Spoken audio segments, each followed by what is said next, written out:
Quantifying gerrymandering. So how do we detect gerrymandering here in North Carolina in a mathematically rigorous way? You can have a district that's 60% blue and 40% red, and you get an outcome where blue wins, or you get an outcome where red wins based on how you draw the map. So how you draw the maps is absolutely essential to the actual outcome that we're producing, right? So there's 13 to the 300 possible redistrictings of North Carolina.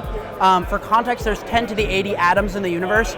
So there are just a vast number, an intractable number of maps to look at, right? So how do we look through that haystack and find all the needles in a representative way? So this Markov chain Monte Carlo method, it has to be all done in code to be able to cleverly and efficiently move through this space. So the code that we write, it's all in C++, and our code is multiprocessable, which means that we're able to do many different instances of this at once and then combine all the results, which is an improvement upon past methods.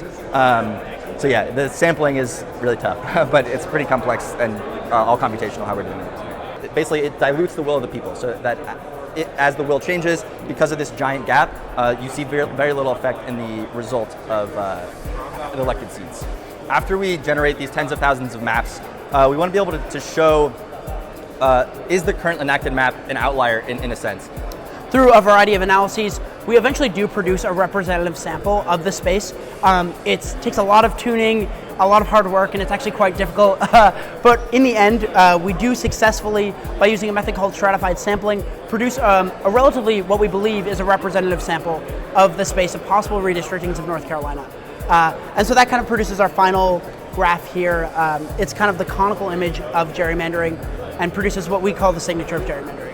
In and of itself, the math is really interesting. It also just so happens that the effects that once you boil it back down and the things we learn have real meaningful impacts on our democracy, which is really exciting. So it's like twofold.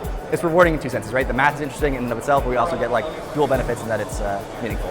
And so you can actually have real world impact on, potentially on how North Carolina votes for the next 10 years is really, really exciting. And I just can't think of a better kind of capstone project for my time here at Duke than this one. So it's been a real pleasure. This research that our team worked on was presented at the Supreme Court, so we got to go to the Supreme Court and hear them talk about this research, which is immensely exciting. So being able to see that full process of, we're writing on whiteboards doing high-level math, all the way down to it having impact, and Justice Kagan speaking about the research that we're doing was really amazing.